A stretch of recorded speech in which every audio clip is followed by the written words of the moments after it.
In front of me is OnePlus Nord CE 5G, and let me show you how to activate camera timer on this device. So first of all, just open the camera app and click on this clock icon, which is for timer. You can pick 3, 5 or 10 seconds delay.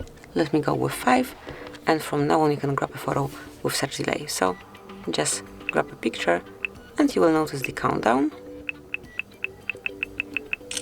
That's it. As you can see, the picture has been grabbed after some particular time, so it's 3, 5 or 10 seconds. And whenever you would like to switch the timer off, all you need to do is to click on timer icon and select off. And this is it. That would be all. Thank you for watching. Please subscribe our channel and leave the thumbs up.